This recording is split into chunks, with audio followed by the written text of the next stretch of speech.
Praise the Lord. கர்த்தருடைய நாமத்துக்கு மகிமை உண்டாவதாக. உங்கள் யாவரையும் ஆண்டவர் இயேசு நாமத்தினால் வாழ்த்துகிறேன். இந்த நாளில் நம்ம அஹ், சில ஆசீர்வாதங்கள், துதியினால் வரக்கூடிய சில ஆசீர்வாதங்களை நம்ம பைபிளிலிருந்து பார்க்க போகிறோம். இந்த வருஷத்து ஆண்டவர் நமக்கு ப்ரைஸ் அண்ட் பிரேக் த்ரூ அப்படின்னு சொல்லி அதை டிக்ளேர் பண்ண சொல்லி சொன்னார். அதாவது பிரேக் த்ரூனா திருப்பு முனை. பிரேக் த்ரூ வாழ்க்கையில் எல்லாருக்குமே ஒரு பிரேக் த்ரூ நிச்சயமாகவே தேவை. இந்த பிரேக் த்ரூ வரணும் அப்படின்னா அதுக்கு பல காரியங்கள் ஜனங்கள் செய்வார்கள். ஆனால் ஸ்பிரிச்சுவல் பிரேக் த்ரூவுக்கு ஆவியானவர் இல்லாமல் ஒரு பிரேக் த்ரூ ஆவிக்குரிய காரியங்கள் நடக்கிறதுக்கு வாய்ப்பு. வாழ்க்கையிலையும் சரி, எதாக இருந்தாலும் பரிசுத்த ஆவியானவருடைய அசைவாடுதல் இல்லாமல், கிரியைகள் இல்லாமல் ஒரு பிரேக் த்ரூ வர்றதுக்கு முடியாத ஒரு காரியம். தேவனால் எல்லாம் கூடும். சரி, பிரேக் த்ரூ அப்படின்னு சொல்லி சொன்னோம் அப்படின்னா தமிழில் அதுக்கு இன்னொரு வார்த்தை சொல்கிறாங்க, திருப்பு முனை அப்படின்றாங்க. திருப்பு முனை.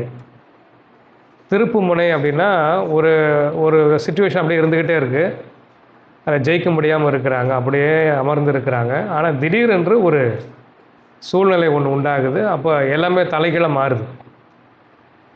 அது வரைக்கும் அவர்களை பாதித்து கொண்டிருந்த, அழுத்தி கொண்டிருந்த, அவங்களை முன்னேற விடாமல் தடுத்து கொண்டிருந்த அந்த சூழ்நிலைகள் மாறி அவங்க ஒரு ஒரு உயர்ந்த ஒரு நிலைமைக்கு போகிறாங்க. ஒரு ஜெயமான நிலைக்குள் வருகிறார்கள். ஒரு மகிழ்ச்சியான, ஒரு ஆரோக்கியமான ஒரு சூழ்நிலைக்குள்ளே அதில் பெருகுகிறார்கள். So that is called breakthrough. So ஆண்டவர் நம்முடைய எல்லாருக்கும் தனிப்பட்ட முறையிலையும், குடும்பங்களிலேயும், ஊழியத்திலையும் God promised breakthrough. So this year, in the days to come, rather than January we might have crossed, but still the word of God is unfailing. அது மாறாது, தோல்வி அடையாது. ஆண்டவர் சொன்னால் அந்த வார்த்தை அப்படி நிலைன்னு இருக்கும். ஸோ கர்த்தர் பிரேக் த்ரூ சொல்லியிருக்கிறார். ஆனால் அந்த பிரேக் த்ரூ எப்படி நம்ம பார்க்க போகிறோம் அப்படின்னா, த்ரூ ப்ரைஸ் அண்ட் வர்ஷிப்.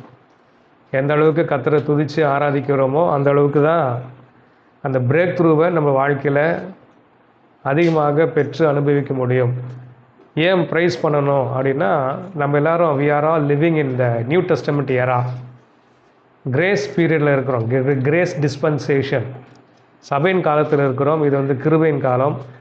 கிருபை என்று சொன்னால் ஆண்டவரே எல்லாத்தையும் செஞ்சு முடிச்சிட்டாருன்னு அர்த்தம். அதான் கிருபை. கிருபைன்றது என்னென்னா, தகுதியற்ற நமக்கு கொடுக்குற மகா பெரிய வெகுமதி.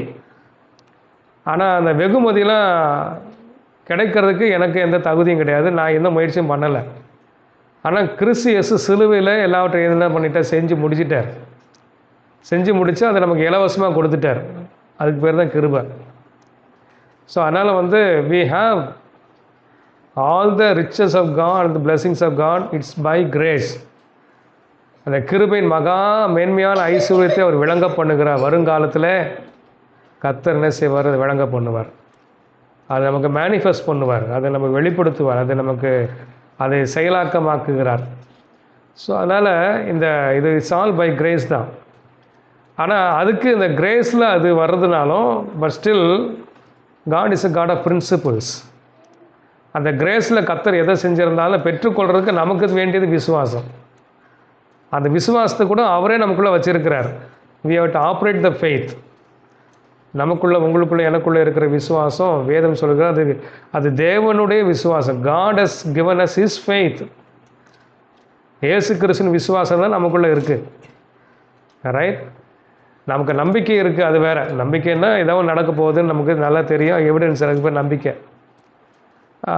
இல்லாவிட்டால் எவிடன்ஸ் இல்லைன்னா இது நடக்கணும்னு நம்ம எங்களுக்கு ஒரு பிலீஃப் இருக்குது. ஒரு காரியத்தை தொடர்ந்து செஞ்சுக்கிட்டே இருக்கா. அது என்னென்னா, அது ஒரு பிலீஃப் சிஸ்டம். இப்படி செஞ்சால் நல்லது நடக்கும் அப்படின்னு சொல்லி சில காரியங்கள் ஜனங்களாகவே செஞ்சுக்கிட்டே இருப்பாங்க. அதுக்கு பேர் பிலீஃப் சிஸ்டம். Belief system. ஆனால் ஃபெய்த் அப்படின்றது என்டையர்லி டிஃப்ரெண்ட். இது ரொம்ப ஒரு ஸ்பிரிச்சுவல் மேட்டர். ஃபெய்த் என்பது அது இல்லாததை இருக்கிற மாதிரி பார்க்கறது, இல்லாததை இருப்பதை போல பார்ப்பது, அழைப்பது. காணப்படவில்லை ஆனால் அது நிச்சயமாக இருக்குன்னு சொல்லி சொல்கிறது. ரைட்டுங்களா? அதனால் அது ஃபெய்த் இஸ் டிஃப்ரெண்ட். ஸோ இந்த ஃபெய்த் அது மனிதர்களுக்குள்ளே கிடையாது. இதெல்லாம் காட்லி மேட்டர், ஸ்பிரிச்சுவல் திங். இது இயேசுவே நமக்கு கொடுக்குறார். அவருடைய ஃபெய்த்து தான் நமக்குள்ளே இருக்குது. இந்த ஃபெய்த்தை நம்ம என்ன செஞ்சுக்கணும், நம்ம அதிகமாக ஆப்ரேட் பண்ண கற்றுக்கொள்ளணும். அதிகமாக ஆப்ரேட் பண்ண கற்றுக்கணும். அப்போ கிரேஸ் லாண்டரை எல்லாம் வச்சுருந்தாலும் அந்த கிருபையில் வைத்திருக்கிற ஆசீர்வாதங்கள் பெற்றுக்கொள்வதற்கு நம்ம எதை ஆப்ரேட் பண்ணணும்னா ஃபெய்த் ஆப்ரேட் பண்ணணும். ஸோ அது பிரின்சிபல். ஸோ இப்படி தான் பிரின்சிபல் வந்து அந்த பிரின்சிபலுக்குள்ளே இருக்கணும். சில principles we have to do that.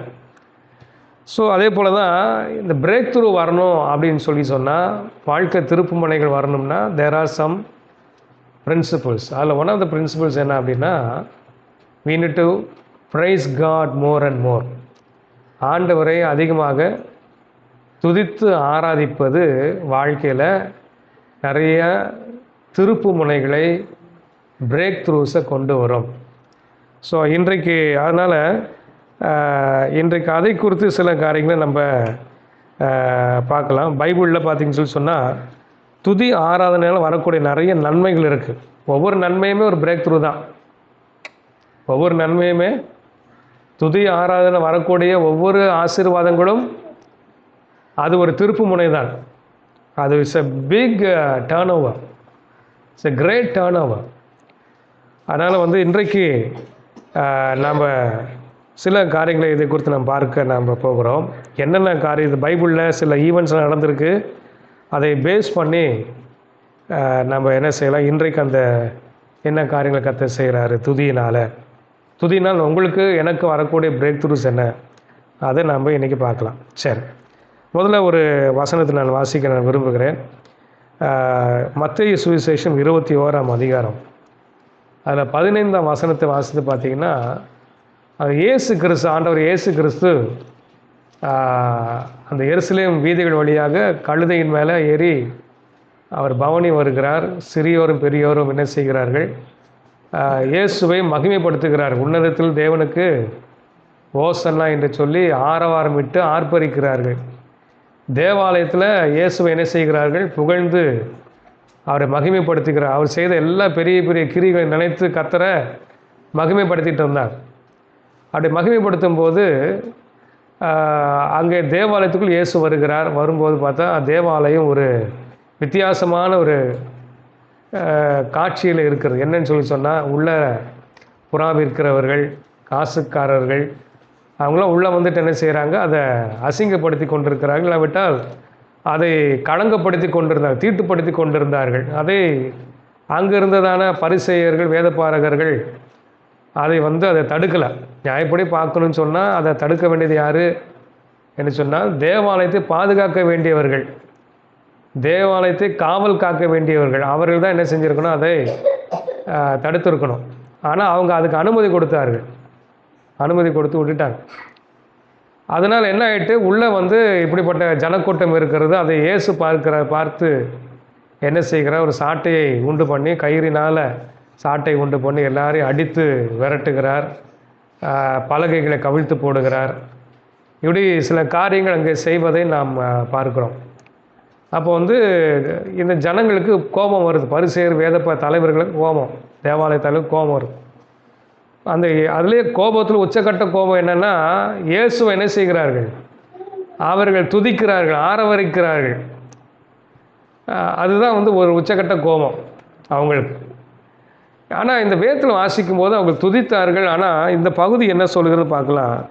அவர் அந்த காசுக்காரர்களை துரத்தி விட்டு அதுக்கப்புறம் என்ன நடந்துச்சு அப்படி பார்த்தீங்கன்னு சொன்னால், வெளியே துரத்தினார் என்று 12ஆம் வசனத்தில் அங்கே பார்க்கிறோம். வெளியே துரத்திட்டு என்னுடைய வீடு ஜப வீடு எண்ணப்படும் என்று எழுதியிருக்கிறது, நீங்களும் அதை கலர் குகையாக்கினீர்கள் என்றார். அடுத்த வசனம், அப்பொழுது குருடரும் சப்பானிகளும் தேவாலயத்தில் அவரிடத்திற்கு வந்தார்கள், அவர்களை சொஸ்தமாக்கினார். இப்போ தேவாலயத்துக்குள்ளே என்ன அது சொல்கிறாருன்னா, என்னுடைய வீடு சகல ஜனங்களுக்கும் ஜப வீடு. இது நீங்கள் எங்கே வாசிக்கலாம்னா, ஏசாயாவில் வாசிக்கலாம். என்னுடைய வீடு சகல ஜனங்களுக்கும், அதாவது அங்கே என் ஜப வீட்டில் அவர்களை அழைத்து கொண்டு என்ன செய்வேன், அவர்களை மகிழ பண்ணுவேன், அவர்களை மகிழ பண்ணுவேன். அப்போ ஜெப ஆலயம், தேவனுடைய வீடு அப்படின்னு சொன்னால் அங்கே என்ன ஆண்டவர் செய்ய வைக்கிறாருன்னா அங்கே மகிழ்ச்சியை கொண்டு வரார். இப்போ இங்கே என்ன நடக்குது? இதே தேவாலயத்தில் கள்ளர் குகையாக மாற்றினதை அவர் சுத்திகரித்து அவர் என்ன பண்ணுறாருன்னா, குருடர்கள் வருகிறார்கள், சப்பானிகள் வருகிறார்கள், அவங்கள கொண்டு வந்தோன்னே அவங்களை என்ன செய்கிறார்? சுகமாக்கினார், சுகமாக்கினார், அற்புதங்களை செய்தார். ஆனால் அந்த அற்புதங்களை செய்வதற்கு முன்னாடி ஒரு காரியம் நடந்துச்சு. என்ன நடந்துச்சு அப்படின்னா, அங்கே சுத்திகரிப்பு உண்டாயிற்று. ஆனால் அதுக்கு முன்னாடி இன்னும் நடந்தது. என்ன நடந்ததுன்னா, அங்கே சிறுவர்கள், அங்கே இருக்கிறவர்கள் எல்லாரும் இயேசுவை துதித்து என்ன செய்தார்கள்? மகிமைப்படுத்தினார்கள், மகிமைப்படுத்தினார்கள். இப்போ தேவனை மகிமைப்படுத்துகிற இடத்துல அங்கே பரிசுத்தம் உண்டாகிறது, அசுத்தங்கள் விலகுகிறது. ஆனால் அடுத்தது என்ன நடக்குது? தெய்வீக சுகமளிக்கிற ஊழியங்கள் உண்டாகிறது, ஜனங்கள் விடுவிக்கப்படுகிறார்கள், அங்கே ஒரு மகிழ்ச்சி வருகிறது, சந்தோஷம் வருது. Joy comes back, joy restored, health restored, there is healing, there is miracle. அங்கே அற்புதம் நடக்கிறது. அப்போ ஒரு வாழ்க்கையில் ஒரு பிரேக் த்ரூ வரணும், ஒரு மகிழ்ச்சி வரணும், நம்ம வாழ்க்கையில் காணப்படக்கூடிய சத்துருடைய போராட்டங்களில் மாறணும். இதுக்கு முன்னாடி இவங்க some people preoccupied that, ஒரு சுயநலமான நோக்கத்தோட ப்ரீ ஆக்குபை பண்ணி தேவையான ஜனங்க உள்ளே வராமல் விடாமல் தடுத்துக்கிட்டு நிற்கிறாங்க. நம்ம வாழ்க்கையில் அப்படி தான் நிறைய காரியங்கள் நம்ம வாழ்க்கையில் நடக்க முடியாமல் நிறைய ப்ரீ ஆக்குபைடாக இருக்கும். அதனால் என்ன ஆகும் அப்படின்னா, தேவனால் நம்ம வாழ்க்கையில் கிரியை செய்ய முடியாது. நமக்கு வர வேண்டிய நன்மைகளை நம்மளால் அனுபவிக்க முடியாது. நாம் சுதந்திரிக்க வேண்டிய சுகத்தையோ ஜெயத்தையோ சுதந்திரிக்க முடியாமல் போகும். ஏன்னா so many things are preoccupying us. We are preoccupied. நம்ம அதை செக் பண்ணணும். What are all the things that R preoccupying us? Break through வர்றதுக்கு முன்னாடி ப்ரைஸ் அண்ட் வர்ஷிப்பில் தான் வருது இங்கே பார்த்தீங்கன்னா. ஆனால் என்ன அப்படின்னா, there are certain things which are preoccupying. உங்களை ப்ரீ ஆக்குபை பண்ணுற எதுவாக இருந்தாலும் அதை ஆண்டவர் நீக்குகிறார், அதை நீக்கிறார். எப்படி நீக்கிறார்? when you start concentrating on God, when you start worshiping God, when you start focusing on God, ஆண்டவர் பேரில் நம்ம ஃபோக்கஸிங் அதிகமாக்கும் போது, அவரே நோக்கி பார்க்கும்போது, எதெல்லாம் ப்ரீ ஆக்குப்பையாக இருக்கோ அதெல்லாம் ஆண்டவர் என்ன செய்ய? அடித்து விரட்டுவார். அதை கர்த்தர் நமக்கு காண்பித்து கொடுப்போம். எதெல்லாம் நம்மளை ஆசீர்வாதத்தை தடுக்குது அதெல்லாம் உடைக்கிறார். உடைச்சி தூக்கி எறிந்து என்ன நடக்குதுன்னா, நமக்கு வர வேண்டிய நன்மைகள், நமக்கு வர வேண்டிய தெய்வீக சுகம், ஆரோக்கியம், விடுதலை, செழிப்பு, மகிழ்ச்சி, சமாதானம், சந்தோஷம் எல்லாவற்றினாலும் நம்ம என்ன செய்கிறார்? அவர் நிரப்புறார். பைபிள் சொல்லுது, நீங்களே தேவ ஆலயம். நம்ம யார்? we are all the temple of God. இந்த சரீரம் தேவ ஆலயம், இந்த சரீரம் தேவ ஆலயம். இந்த சரீரம் சுகமாக இருக்கணும், இந்த சரீரத்தில் மகிழ்ச்சி இருக்கணும், உங்கள் ஆத்துமாவில் மகிழ்ச்சி இருக்கணும், உங்கள் வாழ்க்கையில் விடுதலை இருக்கணும், உங்கள் சிந்தையில் எதுவுமே ஆக்குபை பண்ணி அது உங்களை என்ன செய்யக்கூடாது? உங்கள் விசுவாசத்தையோ உங்களுக்கு வர வேண்டிய பிரேக் த்ரூவையோ அது தடுக்கக்கூடாது. ஆனால் இயேசு வரும்பொழுது அதை எல்லாற்றும் மாற்றுகிற தேவன். ஆனால் எப்படி நீங்கள் இயேசுக்கு இடம் கொடுப்பீங்க அப்படின்னா, அவரை நன்றாய் உயர்த்தி துதித்து ஆராதித்து அவர் மேல் நீங்கள் ஃபோக்கஸ்டாக இருந்தீங்கன்னா, நிச்சயமாகவே அங்கே தேவனுடைய வல்லமை வெளிப்பட்டு அங்கே ஒரு விடுதலையை கட்டளிடுவது மாத்திரமல்ல, நமக்கு வர வேண்டியதான எல்லா பிரேக் த்ரூஸையும் கத்தர் கொடுக்குறார். மிராக்கிள்ஸ் அவர் செய்கிறார். God performs miracles. அங்கே சிச்சுவேஷனே மாறுது. அது வரைக்கும் கள்ளர் குகையாக இருந்தது, இப்போ உண்மையாலுமே என்னவா மாறுதுன்னா, என்னுடைய ஜப வீடுன்னு ஆண்டவர் சொல்கிறார். அங்கே ஜனங்களை கொண்டு வந்து மகிழ பண்ணுகிறார். அதில் நம்மளாம் ஆண்டோடைய ஜப வீடு. இந்த ஜப வீடை என்னவா மாற்ற விரும்புகிறாருன்னா, என்ன இருக்கும், எப்படி இருக்கணும்னா, அநேகருக்கு மகிழ்ச்சியை கொடுக்கக்கூடிய ஜப வீடாக நீங்களும் நானும் இருக்கணும். நம்ம ஸ்பிரிட்டில் அவர் வாழ்கிறார். நமக்குள்ளே இருக்கிறார், உங்கள் சரீரத்தில் இருக்கிறார். நம்ம எங்கே போனாலும் அவர் நம்ம கூட வரார். நம்ம பார்த்தா அவர் பார்க்குறார், நம்ம பேசினா அவர் பேசுகிறார், நம்ம தொட்டால் அவர் தொடரார். தொட்டு ஜனங்கள் என்ன செய்கிறாரு? சுகமாக்குறார்.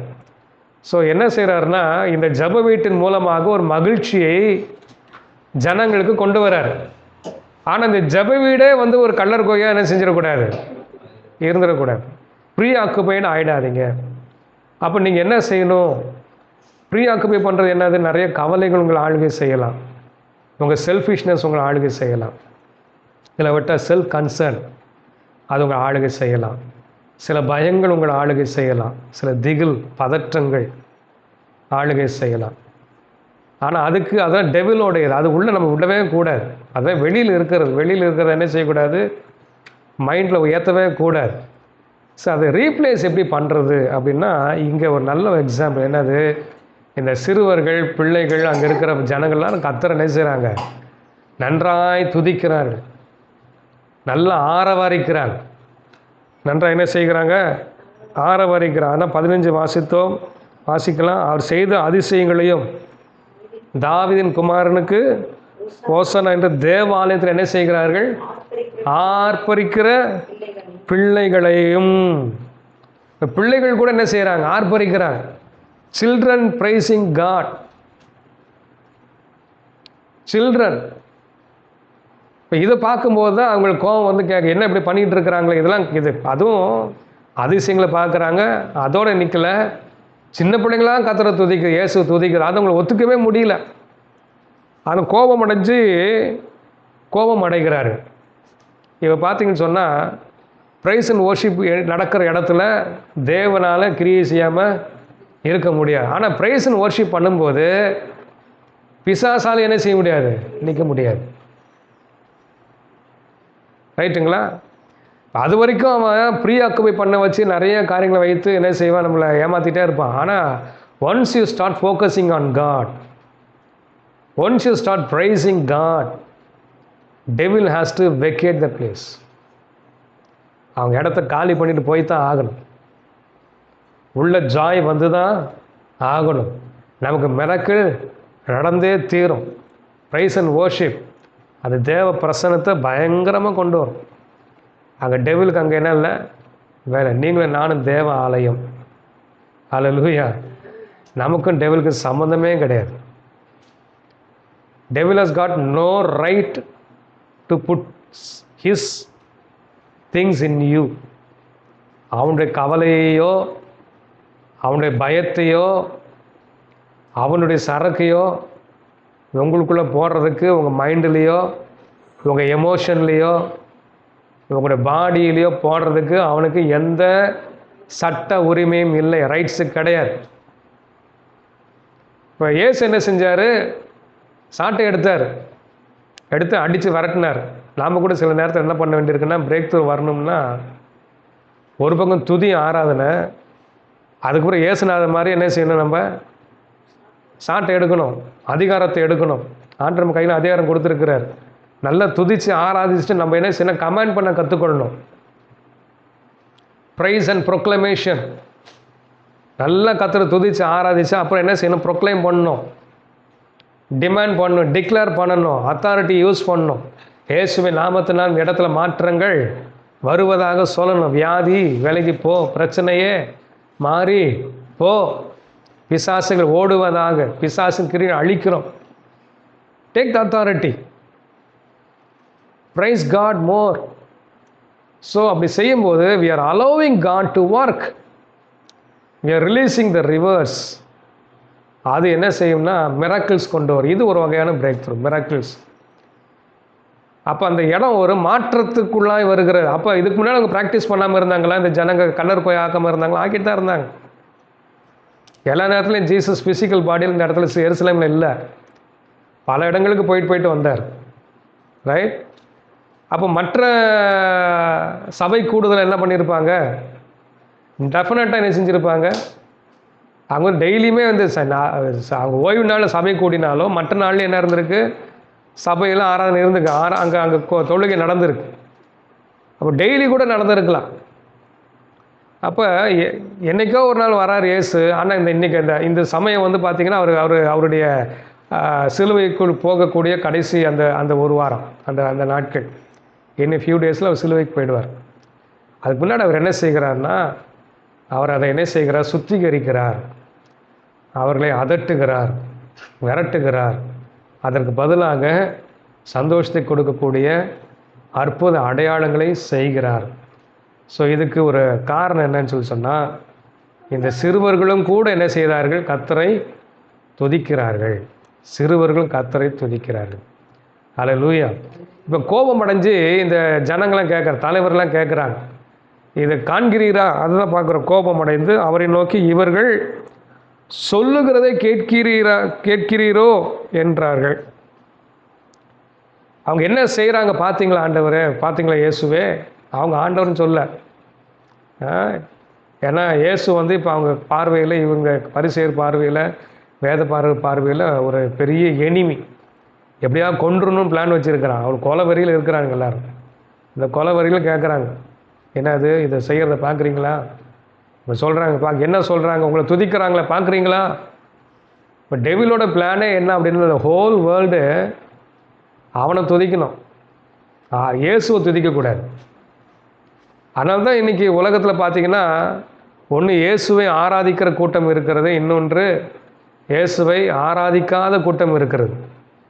இயேசுவை ஆராதிக்காமல் வேறு எதையும் ஆராதிக்கிற கூட்டங்களாக இருக்குது. மனிதர்கள் ஆராதிக்கிறாங்க, சில பணத்தை ஆராதிக்கிறாங்க, சில தங்கள் புகழை ஆராதிக்கிறார்கள், பலவிதமான ஆராதனைகள் இருக்குது.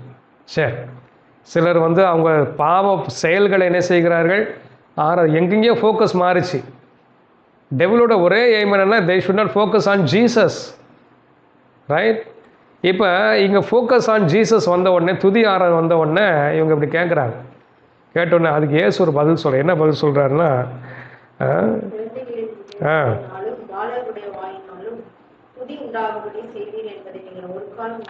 இது எங்கே இருக்குன்னா சங்கீதம் 8:2 இருக்குது. அங்கே எப்படி இருக்குன்னா, பெலன் உண்டு பண்ணினீர்னு இருக்கும், இங்கே வந்து துதி உண்டு பண்ணினீர் இருக்கு. அப்போ பெலன் அப்படின்னு அங்கே இருக்குது, இங்கே துதின்னு இருக்கு.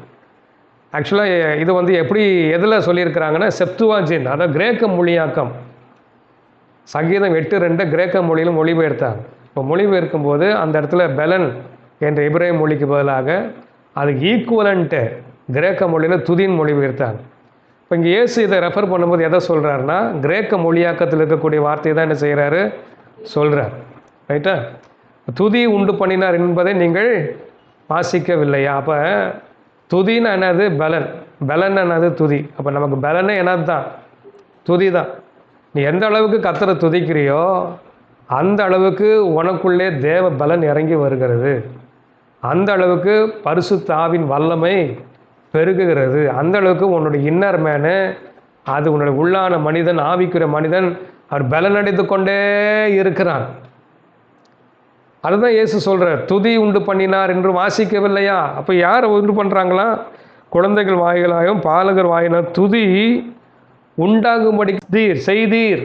இப்போ யார் இதை செய்தாங்க அப்படின்னு சொல்லி சொன்னால், ஆண்டவர் ஃபாதர் காடே செய்கிறாராம். அதுதான் ஜீசஸ் சொல்கிறார். ஸோ ஃபாதர் காட் ஆர்டைன்டு, ஆங்கிலத்தில் ஒரு வேர்டு அதுக்கு யூஸ் பண்ண, ஆர்டைன்டு. இப்போ அதை நிர்வகிக்கிறதே, அதை ஏற்படுத்தினதே யார் தான்? தேவனாகிய கர்த்தர். ஆண்டவர் இயேசுதான் துதியை என்ன செய்கிறாரு, உண்டு பண்ணுறாரு. ஃபாதர் காட் துதியை உண்டு பண்ணுகிறார், ரைட்? ஏசாயா 61 வாசிக்கும் போது அங்கே என்ன வாசிக்கிறோன்னா, பரிசுத்த ஆவியானவரை குறித்து ஒரு நல்ல ஒரு வார்த்தை அங்கே இருக்குது. ஏசாயா 61ஆம் அதிகாரம். இது இயேசு கிறிஸ்துவை குறித்ததான ஒரு தீர்க்க தரிசனம். அது நீங்கள் 1ஆம் வசனத்தில் கர்த்தருடைய ஆவியானவர் என்மேல் இருக்கிறார் அப்படின்னு சொல்லி தொடங்குது. அப்படி நீங்கள் கீழே வாசிச்சுட்டு வந்தீங்கன்னா 3ஆம் வசனம், சீயோனிலே துயரப்பட்டவர்களை சீர்படுத்தவும், அவர்களுக்கு சாம்பலுக்கு பதிலாக சிங்காரத்தை கொடுக்கவும். இதெல்லாம் பிரேக் த்ரூ தான். சாம்பல் நிறைந்த, துக்கம் நிறைந்த ஒரு காரியம், துக்கப்பட்டு சுபவாசத்தில் இருக்கிற காரியம் என்ன முடியுது, சிங்காரமாய் மாறுக. அப்புறம் துயரத்துக்கு பதிலாக ஆனந்த தைலம். இது வரைக்கும் துயரத்தில் இருந்தாங்க, ஆனந்த தைலம் என்பது அபிஷேகம். அடுத்தது ஒடுங்கின ஆவிக்கு பதிலாக என்ன கொடுக்குறாரா, துதி நாடை. இப்போ ஒடுங்கின ஆவி அது வந்து அங்கே ஆவின்னு இருக்குது. அங்கே என்னென்னு இருக்குது? ஸ்பிரிட்டு. ஹெவி ஸ்பிரிட்னு இங்கிலீஷில் இருக்கும். பாரமான ஆவி, ஒடுங்கின ஒடுக்குகிற ஆவி, டிப்ரெஷன் ஸ்பிரிட். அந்த டிப்ரெஷன் ஸ்பிரிட் என்ன செய்யணும்? துதிக்க விடாது, பிரச்சனையே பார்த்துக்கிட்டே இருக்க வைக்கும். டிப்ரெஷன் வந்து டெவிலோடைய சரக்கு, அது பிசாசுர காரியம். அப்போ ஏன் டிப்ரெஸ் ஆகிடுறாங்க? ஏதோ ஒரு காரியத்தில் ப்ரீ ஆக்குப்பை ஆகிடுறாங்க. மைண்ட் ஆக்குப்பை ஆகிடு, அதையே நினச்சி அப்படியே டிப்ரெஷன் போயிடுறாங்க. ஆனால் வேதம் சொல்லுகிறது இந்த ஒடுங்கின அது ஒரு ஆவி. அப்போ அந்த ஆவி எப்போ விரட்டப்படுகிறது அப்படின்னா, ஆண்டவர் விரட்டுற எப்படி? நான் இங்கே பாருங்கள், அதுக்கு பதிலாக அவர் என்ன செய்ய துதியின் ஆடையை கொடுக்கிறார். நம்ம என்ன செய்யணும்? முதல்ல அந்த ஆவி விரட்ட தெரிஞ்சுக்கணும். ஒடுங்கின ஆவி வெளியே போ, விரட்டிட்டு எங்கே இப்போ அடுத்து என்ன நடக்கும்? துதியின் ஆடை. ஆடைன்னா ஒரு பிளாங்கெட்டுன்னு அர்த்தம். எபிரேய மொழியில் இதுக்கு என்ன போட்டிருக்காங்கன்னா ஆட்டானா பிளாங்கெட். நம்மளை அப்படியே ஃபுல்லாக பாடியை கவர் பண்ணுறது, வெளியில் இருந்து எதுவுமே உங்களை உள்ளே நுழையவே முடியாது. அந்த மாதிரி ஒரு பெரிய பிளாங்கெட், ஒரு பெரிய துப்பட்டை அப்படியே மேலே வந்து இறங்கி உங்களுக்கு டோட்டலாக கவர் பண்ணுறது. அப்போ இது யார் அப்படின்னா, இந்த யாருடைய வேலை? பரிசுத்த ஆவியான வேலை. துதியினால் உங்களை நிரப்புகிறார். ஹோலி ஸ்பிரிட் என்ன செய்கிறார் அப்படின்னா, நம்மளை துதியினால் முழுக்க என்ன செய்கிற? நிரப்பி விடுங்க. அப்போ instead of depression, instead of heavy spirit, உங்களை ஒடுக்குகிற ஆவிகள், பயமுறுத்துகிற, பயப்படுத்துகிற, கவலைக்குட்படுத்தி கொண்டே இருக்க வைக்கிற, அதுக்கு பதிலாக இங்கே என்ன கொடுக்குறாருன்னா துதிக்க வைக்கிறார். He is making you to price him. அப்போ ஆவியானவர் நிரப்பி நம்ம செய்ய வைக்கிற காரியம் என்னென்னா துதிக்க வைக்கிறது தான். நிறைய பிரைஸ் அண்ட் வொர்ஷிப் பண்ண வைக்கிறார். அதனால் அப்போஸ்தலர் 2ஆம் அதிகாரத்தை வாசிக்கும் போது அவர் பரிசுத்தாவில் நிரப்பப்பட்டு என்ன செய்தார்கள்? தேவனுடைய மகத்துவத்தை சொன்னார்கள், தேவனுடைய மகத்துவத்தை பேசினார்கள். அப்போ அந்நிய பாஷை எதுக்கு கொடுக்கப்பட்டுன்னா, நல்லா துதிக்கிற பாஷை, துதிக்கிறதான் கொடுக்கப்பட்டுச்சு. அதெல்லாம் பவுலடிகள் 1:14 வாசிக்கும்போது, நீ அந்நிய பாஷையில் நீ ஆவியில் ஸ்தோத்திரம் பண்ணுற, அப்படி செய்கிற நல்லது, அது நீ அதிகமாக ஸ்தோத்திரிக்கிறாய். 1:14 வாசி பார்த்தீங்கன்னா அங்கே என்ன வாசிக்கிறோம்? 15. இப்படி இருக்க செய்ய வேண்டுவது என்ன? நான் ஆவியோடு விண்ணப்பம் பண்ணுவேன், கருத்தோடும் ஆவியோடும் பாடுவேன். அப்போ ஆவியோடு பாடுறதுனா இங்கே அந்நிய பாஷையில் பாடுறது இல்லாவிட்டால், ஆவியோடு ஸ்தோத்திரம் பண்ணும்போது உன் ஸ்தோத்திரத்துக்கு ஆமன் எப்படி சொல்லுவான்? அப்போ ஆவியில் ஸ்தோத்திரம் பண்ணுறேன், அந்நிய பாஷை ஸ்தோத்திரம் பண்ணுறது. அடுத்தது நீ பேசுகிற என்று அடுத்த தொடர்ந்து வாசி, நீ நன்றாய் ஸ்தோத்திரம் பண்ணுகிறாய். அப்படின்னா அந்த லோக்கல் லாங்குவேஜில் ஸ்தோத்திரம் பண்ணால் மற்றவங்களுக்கு புரியுது, பக்தி விருத்தி அடையுது. ஆனால் நீ அந்நிய பாஷை ஸ்தோத்திரம் பண்ணால் நீ மட்டும்தான் என்ன செய்கிற? பக்தி விருத்தி அடைய. ஏன்னா அந்நிய பாஷை பேசும்போது பக்தி விருத்தி அடைகிற, எடிஃபை ஆகிற, கட்டப்படுகிறோம். நீ நன்றாய் ஸ்தோத்திரம் பண்ணுகிற எதை சொல்கிறாரு? நீ அந்நிய பாஷை பேசும்போது நீ நன்றாய் ஸ்தோத்திரம் பண்ணுகிறாய். அப்போ ஆவியானவர் என்ன பண்ணுறாருன்னா, நம்ம நல்லா அந்நிய பாஷை பேச வச்சு நம்ம நல்லா துதிக்க வைக்கிறார். நிறைய டங்ஸ் ஆப்ரேட் பண்ணுறவங்க ஈஸியாக கவலைப்பட மாட்டாங்க, பயப்பட மாட்டாங்க, பதற்றம் அடைய மாட்டாங்க, அவங்க ஸ்ட்ரெஸ் ஆக மாட்டாங்க, அவங்க என்ன சொல்கிறாங்க, அவங்கள வந்து டெவிலோட எந்த ஒரு காரியத்தை உள்ளே விடவே மாட்டாங்க. அது ஒரு எப்படி ஒரு மேலே, ஏன்னா ஒரு ஆடை மேலே இருக்கிறது, ஒரு அனாயிண்டிங் மேலே மூடி இருக்குது. துதிக்க இந்த துதியின் அபிஷேகம் உங்களை மூடிக்கொள்ளும். வெளியிலேருந்து எதுவும் உங்களை தொட முடியாது, எல்லாம் பஸ்பமாக போயிடும். நன்றாய் ஸ்தோத்திரம் பண்ணுகிறாய். அதனால தான் ஒடுங்கின ஆவி விலகி ஓடும். ஆனால் அதுக்கு துதியின் ஆடை. ஹல்லேலூயா. இப்படி இருக்கும்போது அதுதான் சொல்கிறாரு, அது உனக்கு பலனாக இருக்கிறது. குழந்தைகள் பாலகர் வாயிலாக கர்த்தர் துதியை ஆண்டவரே உண்டு பண்ணுகிறார். இப்போ துதிக்க என்னன்னா வேதம் சொல்லுகிறது. அப்போ சங்கீதம் 8:2 வாசித்து பார்த்தீங்கன்னா, பகைஞனையும் பழிகாரனையும் அடக்கி போடுவதற்காக அதை செய்கிறாராம். பகைஞன் யாரு? Who is the enemy? Devil is the enemy. பழிகாரன், பழி வாங்க துடிக்கிறவன் யாரு? பிசாசு தான்.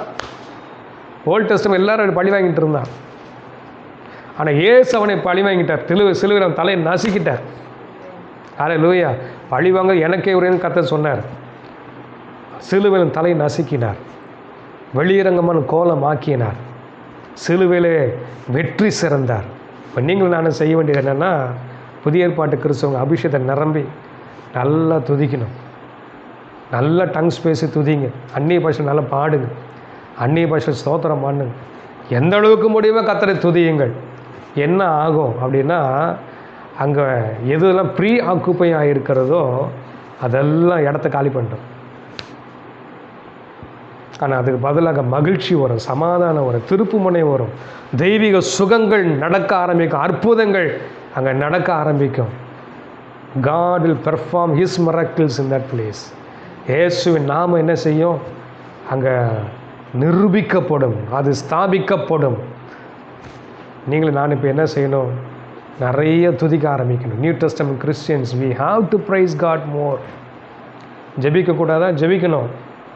ஆனால் அதே சமயத்தில் துதியை அதிகமாக்கணும். நீ நிறைய துதிச்சுட்டு அப்புறம் ஜெபம் பண்ணிப்பார், நிறைய ஜெபிக்க முடியும். ஆனால் சிலர் பார்த்தீங்கன்னா எடுத்தோன்னே ஜெபத்துக்கள் தான் போவாங்க, அவங்களுக்கு துதியே வராது. ஏன்னா துதியில் அவங்க என்ன ஆகலைன்னா ப்ராக்டிஸ் ஆகலை. துதியில் என்ன ஆகலை? ப்ராக்டிஸ் ஆகலை. ஆனால் துதிக்கிற அந்த ரகசியத்தை கற்றுக்கிட்டாங்கன்னா அவங்க வாழ்க்கையில் எத்தனையோ விதமான அந்த திருப்பு முனைகளை அவங்க சந்திக்க ஆரம்பிப்பாங்க. அவங்க வாழ்க்கை தேவனுடைய நன்மையினால், தேவனுடைய செழிப்பினால், தேவனுடைய அற்புதங்களால், தேவன் கொடுக்குற திருப்பு முனையினால் அவங்க வாழ்க்கை நிரம்ப ஆரம்பிக்கும். ஸோ இன்றைக்கு எது உங்களை ப்ரீ ஆக்குப்பை பண்ணி வச்சுருக்கு, செக் இட் அவுட். எது உங்களை ஒடுக்கிக்கிட்டு இருக்கு, செக் பண்ணுங்கள். எங்கள் தேவ ஆலயம் உனக்குள்ள மிரக்கல் தான் நடக்கணும், ஹீலிங் தான் நடக்கணும், உனக்குள்ள சந்தோஷம் பெருகி கொண்டே இருக்கணும். பயமோ கவலையோ அவிசுவாசமோ உன்னை ஒடுக்கக்கூடாது, அதுக்கு நீ இடம் கொடுக்காது. இன்றையில நம்ம என்ன செய்வோம்? துதியை நம்ம வாழ்க்கையில் பிரதானமாக மாற்றுவோம். தேவனுடைய திருப்பு முனைகளை, பிரேக் த்ரூஸை, மிரக்கிள்ஸை, ஜாய், பீஸை நம்ம அனுபவிப்போம். அந்த ப்ரீ ஆக்குப்பை பண்ணியிருக்கு எல்லாம் நம்ம கேட்போம், ஆண்டவர் எதெல்லாம் எனக்கு ப்ரீ ஆக்குப்பை பண்ணி உங்களுக்கு தெரியும்? உங்களுக்குமே தெரியும், நமக்குமே தெரியும். நமக்கு தெரியாதது அவருக்கு தெரியும், நமக்கு தெரியாது கூட அவருக்கு தெரியும். கேட்கணும், ஆண்டவரே where is the mistake happening? எங்கே அந்த குளறுபடி நடந்துகிட்டு இருக்கு, அதை எனக்கு வெளிப்படுத்துங்க. ஏன் என்னால் ஒரு பிரேக் த்ரூக்குள்ளே வர முடியல, அதை எனக்கு என்ன செய்யுங்க, காண்பியும் என்று நம்ம கேட்பது அவசியம். Why these are all the things happening? நியாயாதிபதிகள் 6ஆம் அதிகாரத்தை வாசிக்கும்போது அங்கே ஒரு ப்ராஃபஸி ஒன்று வருது. இவங்க மறுபடியும் என்ன செய்கிறாங்கன்னா, தெபோராவில் 4 நாட்களுக்கு பிறகு இந்த இஸ்ரவேல் ஜனங்கள் மறுபடியும் பாவத்தை செய்கிறாங்க. அதனால் ஆண்டவர் என்ன செய்கிறார்னா, மீதியானோட கையிலே அவர்கள் என்ன செய்தாராம், ஒப்பு கொடுத்து விட்டார். இப்போ என்ன ஆகுதுன்னா, மீதியானோட கையில் ஒப்பு கொடுத்ததுனால இவங்க மீதியான திடீரென்று வருவாங்க, இவங்களுக்குள்ளது எல்லாவற்றையும் என்ன செய்திருவாங்க, கொள்ளை அடிச்சுக்கிட்டு அவங்க போயிடுவாங்க. எங்கள் 4ஆம் அதிகாரம் அதில் நீங்கள் வாசி 6ஆம் அதிகாரத்தில் 4ஆம் வசனம் 5ஆம் வசனம்லாம் நீங்கள் வாசிக்கும்போது, அவர்கள் எதிரே பாளையம் இறங்கி காசாவின் எல்லை மட்டும் நிலத்தின் விளைச்சல்களை கெடுத்து இஸ்ரவேலில் ஆகாரத்தையாகிலும் ஆடு மாடுகள் கழுதைகளையாகிலும் வைக்காமலே போவார்கள். அவர்கள் தங்கள் மிருக ஜீவன்களோடும் தங்கள் கூடாரங்களோடும் வெட்டுக்கிளிகளை போல திரளாய் வருவார்கள். அவர்கள் ஒட்டகங்களும் எண்ணி முடியாததாக இருக்கும். இந்த பிரகாரமாக தேசத்தை கெடுத்து விட அதிலே வருவார்கள். இப்படி மீதியானியராலே இஸ்ரவேலர் மிகவும் சிறுமைப்பட்டார்கள். அப்பொழுது இஸ்ரவேல் புத்திரர் கர்த்தரை நோக்கி முறையிட்டார்கள். இப்போ சிறுமைப்பட்டார்கள் என்ற இடத்துல இங்கிலீஷில் எப்படி இருக்குன்னா, இம்பவரிஷ்டுன்னு இருக்கும். இம்பவரிஷ்ட், எல்லாத்தையும் அளந்துட்டாங்க, தரித்திரத்துக்குள்ளே போனாங்க, ஒன்றுமே கையில் கிடையாது. அதனால் எல்லாம் குகைகளுக்குள்ளே கெபியில் மறைச்சி வச்சுருந்தாங்க. ஏன்னா எல்லாத்தையும் கொண்டாடிச்சுட்டு போயிடுறான். ஏன்னா ஒரு திறப்பு இருக்கிறது, ஒரு திறப்பு உண்டாயிற்று. அதனால் தேவ பாதுகாப்பு இழந்ததுனால மீதியானர் உள்ளே வருகிறார்கள். இவங்களுடைய எல்லா நன்மைகளும் அவங்க எடுத்துகிட்டு போயிடுறான்.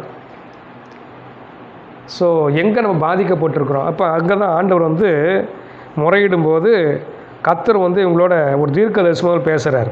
பேசி என்ன செய்கிறாருன்னா, நீங்கள் என்ன செஞ்சீங்க, அவர்களுடைய என் சொல்லை கேட்கலை, 10ஆம் வசனத்தை வாசித்து பாருங்கள். என்ன வாசிக்கிறோம்? நான் உங்கள் தேவனாய கர்த்தர் என்றும் நீங்கள் குடியிருக்கும் அவர்கள் தேசத்தில் உள்ள எமோரியருடைய தேவர்களுக்கு பயப்படாதீர்கள் என்றும் உங்களுக்கு சொன்னேன். நீங்களோ என் சொல்லை கேளாதே போனீர்கள் என்றார். இவங்க என்ன பண்ணாங்க? அங்கே இருக்கக்கூடிய அந்த அந்நிய தேவர்களுக்கு பயந்து அவங்களுக்கெல்லாம் என்ன செஞ்சாங்க? யெகோவா தெய்வத்தை விட்டுட்டு அந்நிய தேவர்களை நாடி அவங்களை ஆராதிக்க போயிட்டாங்க. ஆனால் கர்த்தர் என்ன செஞ்சிட்டாரு? மீதியான கையில் விட்டுட்டார். அப்போ இவங்க முறையிட்டார்கள் என்று வாசிக்கிறோம். மீதியான சிறைமைப்படுத்தப்படும் போது கத்தி முறையிடுகிறார்கள். ஆனால் இங்கே அதுக்கு என்ன காரணம்னு சொல்கிறார். நம்ம கூட வாழ்க்கையில் பார்த்திங்கன்னா ஏன் நம்ம பாதிக்கப்பட்டிருக்கிறோம், ஏன் வாழ்க்கையில் பிரேக் த்ரூ இல்லை அப்படின்னு ஆண்டவர்கிட்ட கேட்டால் அதுக்கு ஒரு ரீசன் கர்த்தர் காமிப்பார். we have to ask God, where is the doorway Lord? நான் என்ன தவறு செய்தேன் என்பதை என்ன செய்யுங்க, எனக்கு வெளிப்படுத்துங்க. where is the mistake happening? அப்படி அதை சரி பண்ணும் பொழுது அங்கே என்ன வருதுன்னா அங்கே ஒரு மிராக்கிள் நடக்குது. இங்கே அதான் பார்க்குறோம். தேவாலயத்தில் என்ன ஆயிடுச்சு? ஆண்டவர் ஜனங்க உள்ளே வர முடியல, கல்லர் கொக்கையை மாற்றி வச்சுருக்கிறான். அதை போய் அவர் சரி பண்ணுறாரு. ஆனால் இது எல்லாத்துக்கும் இந்த பக்கத்தில் பார்த்தீங்கன்னா இங்கே எங்கள் நியாயாதிபதி புஸ்தகத்தை வாசிக்கும் போது அவங்க முறையிடுகிறார்கள், மனம் திரும்புகிறார்கள். என்ன செய்கிறாங்க? they repent, they feel sorry. ஆனால் அட் த சேம் டைம் ஆண்டவங்களுக்கு ஒரு பெரிய ஒரு மாற்றத்தை கொண்டு பண்ணுறார். கிதியோன் மூலமாக ஒரு பெரிய மாற்றம் வருகிறது. இங்கே மத்திய 21 வாசித்த இடத்துல பார்த்தீங்கன்னா அங்கே ஆண்டவர் துதிக்கிறார்கள், ஒரு மாற்றம். இப்போ நம்மளாம் ஆண்டோட பிள்ளைகளாக இருக்கிறோம். ஒரு உங்கள் வாழ்க்கையில் பிரேக் த்ரூ வராமல் இருக்கிறதுக்கு ஏதாவது டோர்வே நீங்கள் ஆண்டவருக்கு பிரியமில்லாத காரியங்கள் செய்து நம்ம டெவிலுக்கு இடம் கொடுத்துருந்தா ஆண்டோட சாரி கேட்டுருங்க. 2வது இந்த ஒடுங்கின ஆவியை என்ன செய்யுங்க? விரட்டிடுங்க. 3வது கர்த்தரை விடுதலையோடு என்ன செய்யுங்க? துதிக்க ஆரம்பிங்க. அப்பொழுது வாழ்க்கையில் எல்லா பிரேக் த்ரூஸும் வர ஆரம்பிச்சிடும். எல்லா பிரேக் த்ரூவும் வரும், எல்லா அற்புதமும் நடக்கும், எல்லா அதிசயமும் நடக்கும். கவலை பயங்கள் விலகி ஓடும், சமாதான சந்தோஷம் நம்ம நிரம்புவோம். நம்ம அநேகருக்கு ஒரு ஆசீர்வாதமாக கர்த்தர் நம்ம மாற்றுவார்.